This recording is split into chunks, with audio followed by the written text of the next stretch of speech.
Back in the world of Dimash Kudaibergen for you dears out there. This is Ikanaide, if I said it right. I think this is my 6th or 7th reaction to Dimash. If you haven't been to my channel before, go to my homepage and check out my Dimash playlist. I've got all of my reactions and vocal breakdowns there. All right, we're going to jump right in, but just quick introduction. My name's Tim. I've been a vocal instructor for the last 24 years. I break down and build voices for a living. It's my life's work. I was a professional singer in opera, musical theater, jazz, electronic music, rock bands. I've kind of been all over the map. So I have a bit of a unique perspective on Dimash since I also am a multi-stylistic singer. So I'm excited to break this one down here. We're going to jump right in. If you want to check out more about me, here's my website. I have an amazing team of teachers. We have students all over the world online that we teach, so don't hesitate to reach out to set up a lesson with us. Also, if you want to join my Patreon and get into the community chats around next songs to react to, and just like community chats around great music in general, I have some really high vibrating, awesome people that have signed up and are in my Patreon, so come check that out. The link is in the description. I forgot to mention, I know some of you might ask, my black eye is from Brazilian Jiu-Jitsu. It happens. I'm a blue belt. I'm super obsessed with it, so you might see more of these if you follow my channel. All right, here we go. I'm going to listen all the way through, give my impression, and then I'm going to go back and break things down a bit.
Dimash! Oh, that was so beautiful. Oh, man. Oh, this is such a gorgeous song. I have to say, this one isn't as gymnastic-y as some of his other ones. It still has some gymnastics in it, vocal gymnastics, that is, but not like just off the rails, off the rails. I feel this is so much of a sweeter, intimate song that he's singing. He started off with such nice light airflow allowance through the tone. He had moments where he opened up his sound a bit. He got more thickened. He got more brassy. He has a nice full vibrato that he's letting into this sound. This is really some hybrid between contemporary commercial music singing and classical singing. We're into that Dimash style, which is kind of his own thing, right? Oh, it's so beautiful. All right, I'm going to go back and break down some of the technique stuff here now.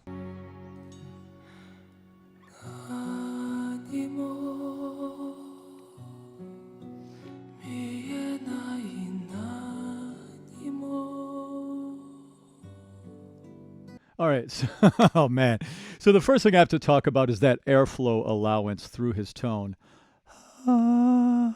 The way he's allowing that air through, so beautiful. He doesn't really have very much thickening. He does not have very much chord closure. There's just airflow coming through the chords. He also doesn't have very much compression, like that gritty thing. Very little grit, very little thickening, very little chord closure, and he's just letting the air fall out as light as he possibly can.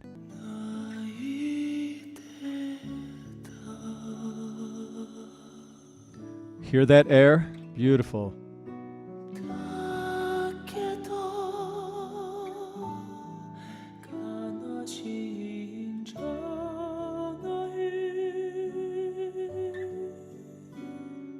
So do you hear his vibrato? He's not using it all the time. Opera singers, we have vibrato turned on all the time. This is not opera. This is some fusion of styles here. What he's doing is he's putting off the vibrato to the held notes. He doesn't have it all the time, but he definitely has more vibrato. And his vibrato has a little bit of a slower up-down pitch variation and frequency of repetition than a contemporary commercial music singer. His vibrato is a little bit more in the world of opera at this point. Opera singers, oh, we have more pitch variation. Pop singers, yeah, it's a much tighter pitch variation.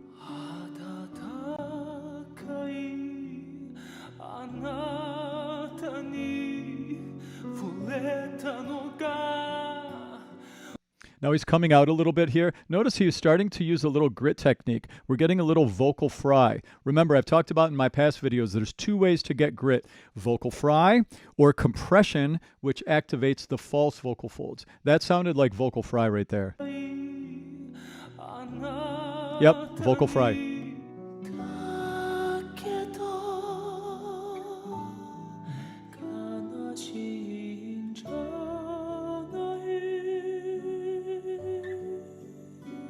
So delicate. He is so delicate and in control here. It's really hard to sing this soft. He is doing it spectacularly. When you sing this soft, it's easy for your voice to have like little trembly things going on in it. Now for Dimash, he has such control of his breath.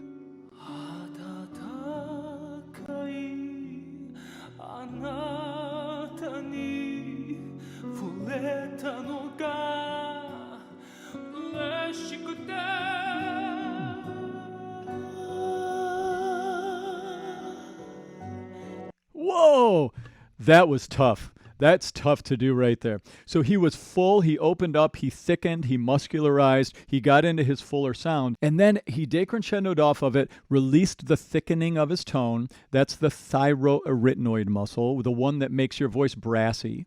Ba, ba, ba, ba, ba, ba, ba, ba, ba. He starts pulling away the thickening and lightening up his voice. And as he lightens up his voice and releases the thickening, he turns up the airflow through his vocal folds. So it's kind of like a handoff from the brassy part of his singing, the brassy part of his voice, over to the windy part of his voice with such fluency. Listen for him doing that again. That was really cool.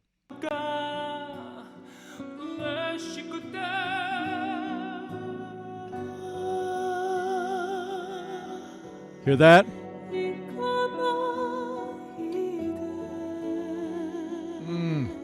Then he's up into his light mechanism, up into his falsetto here.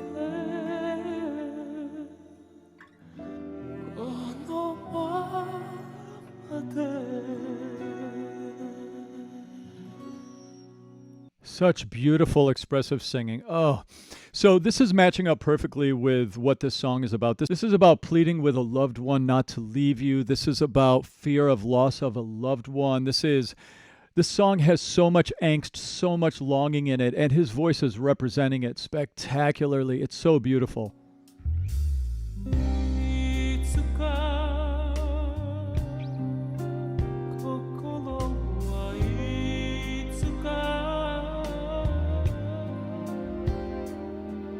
So notice he still has so much delicateness and warmth in his tone here, but the tone is different.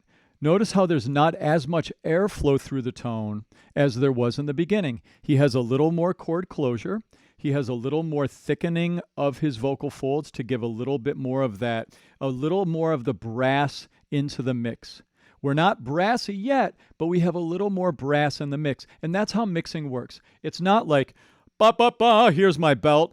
Ooh, here's my falsetto, and here's my mix. It's not like 3 settings. It's not that.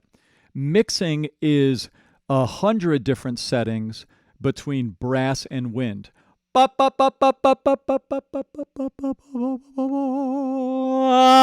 a back and forth. There's so many different settings between it. If you notice, he's a master of that. He's a master of getting all of these subtle shades of mix. The mix between brassiness and windiness, or brass and flute is a way to think about it, kind of. He's doing that so beautifully here. He upped the energy a little bit, but not full out yet.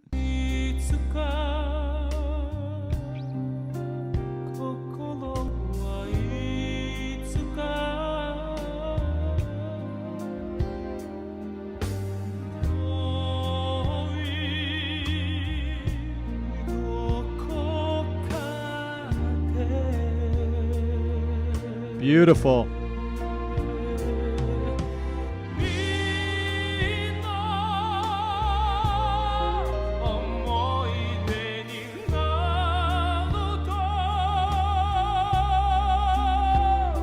Now we're in his full-on opened up operatic tone right here.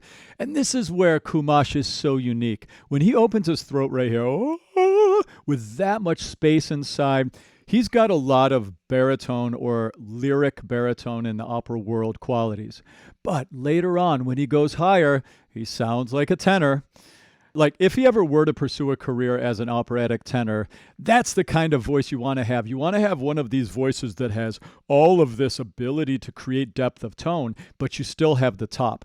He reminds me a lot of Franco Corelli. I've mentioned this in the past. Franco Corelli was one of these operatic tenors who had a baritone-like mid-lower register, but could access his top like a tenor. So he was a killer back in the day. And Dimash has a similar vocal registration to Franco Corelli to my ear.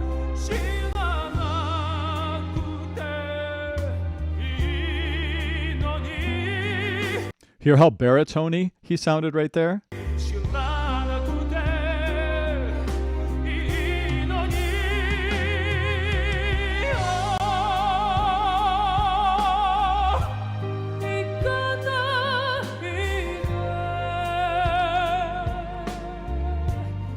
Did you notice right there how he had all of this openness, which is how opera singers sing. We sing with the space in the back of our throat. And then he let it go and created this thinner, lighter tone. Did you notice that? Listen back for that. I'll point out when he does it right here. Oh, that's full. Right there. Let's listen for that one more time. Open. Depth. See, that's open. Open. That's open. Not open. So he didn't keep the openness. He let his larynx elevate a little bit into that high note when he had the depth and openness right before it. This is one of those things he does that is a stylistic, shapeshiftery type of a thing to do. As an opera singer, we try to keep that openness in the back of our throat consistent throughout all of our registers for the most part. He's all over the place with it as part of the way he likes to build multi-style singing into his songs.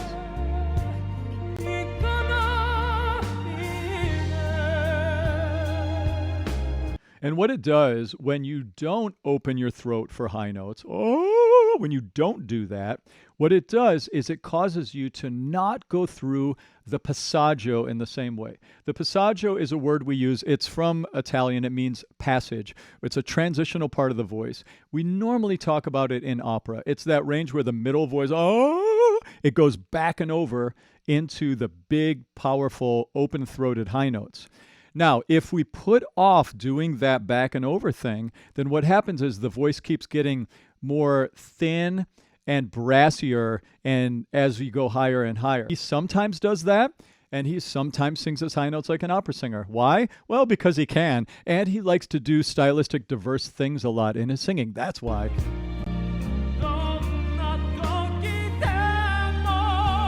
See, that wasn't as open, and that made it sound a little poppier, right? See?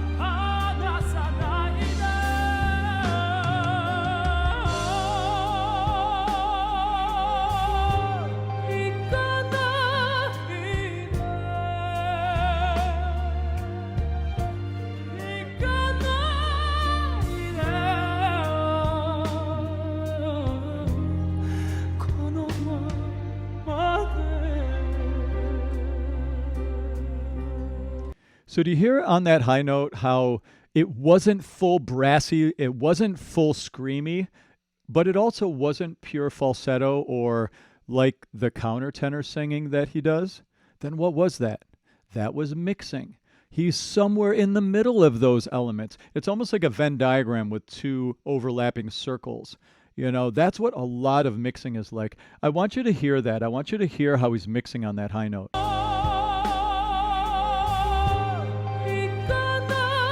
That. Here it comes again.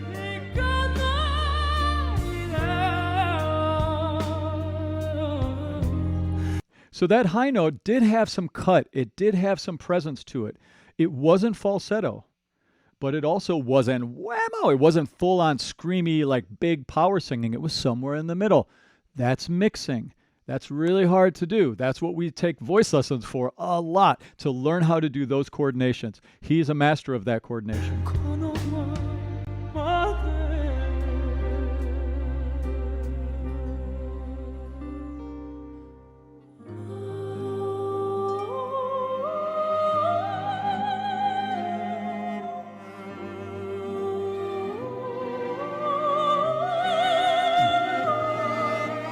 Did you notice how he started?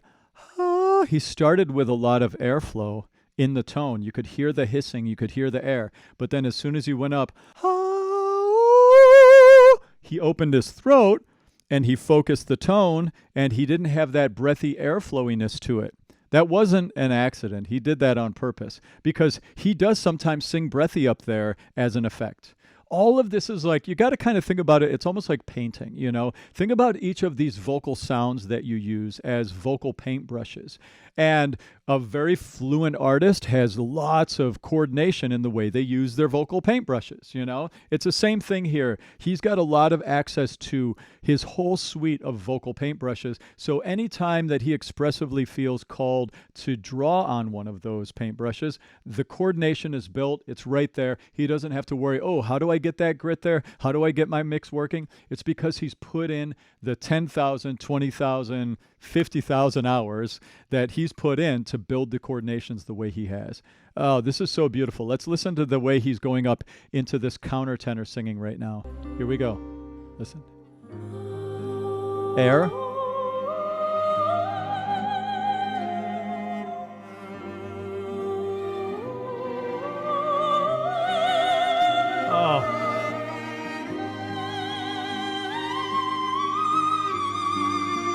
go.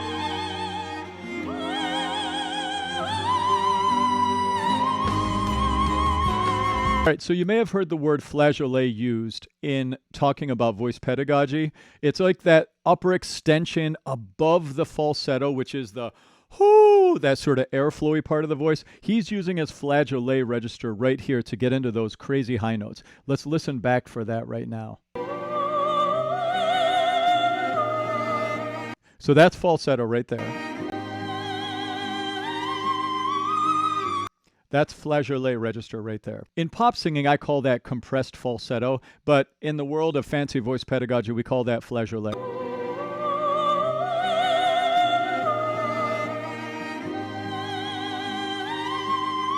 Right there.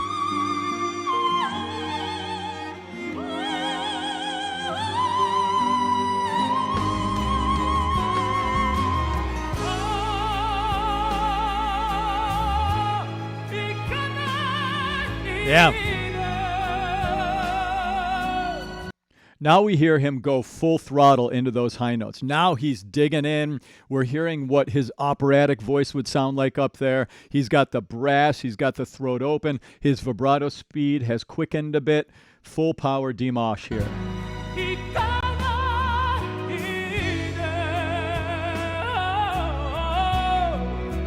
Now we're into the popra, where he's like a little bit opera, a little bit pop. That last high note was definitely not an operatic high note. That was more on the contemporary commercial music side. Because you can see it didn't go, oh, it didn't go back and over. It kind of stayed spread and lateral. That's a contemporary commercial music thing to do. He goes back and forth. Right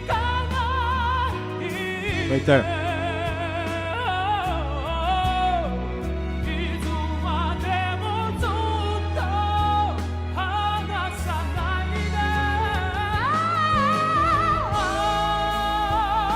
Yeah.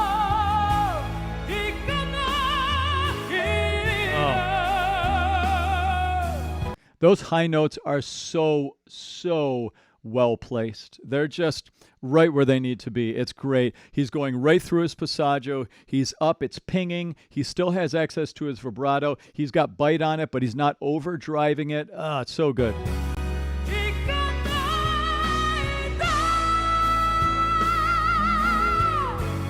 I love how he started that high note straight tone, and then the vibrato came in later. That was really good.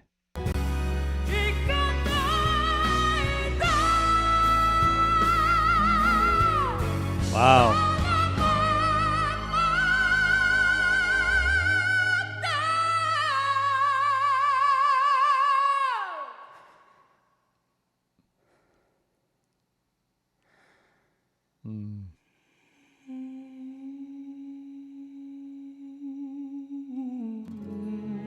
Oh, goosebumps. That moment was killer. His use of silence and softness and breath here is so killer. That was a goosebumpy moment right there. Listen back for that.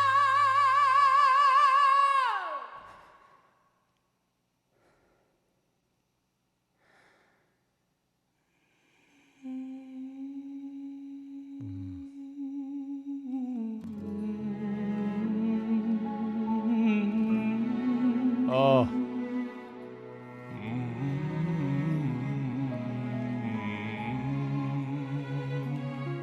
Now we hear some of that rich baritone in the bottom. When he just held that note, and then he just moved off of it in that hum. Oh, that was so gorgeous. That was such a goosebumpy moment. That was such an intimate moment.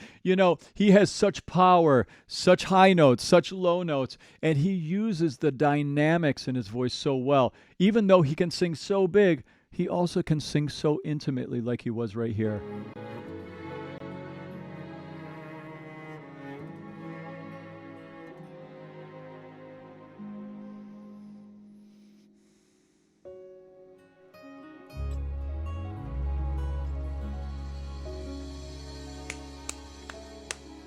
Oh, so beautiful, so beautiful. And for the whole meaning of this song, it wasn't his vocal delivery 100% appropriate. See, this is what I'm talking about with great singing. Great singing isn't about throwing everything you can do vocally into the song. Great singing is about using your voice appropriately for what the song is about so that we can connect to it through you.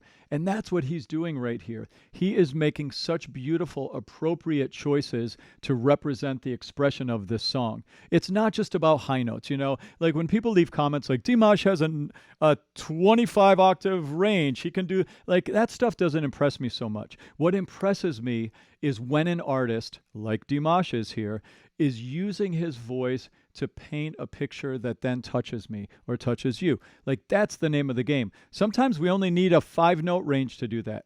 Other times we need many more. But it's not about that he can do all that range stuff. It's about that he uses it to make art, to connect with us so that we can feel through him.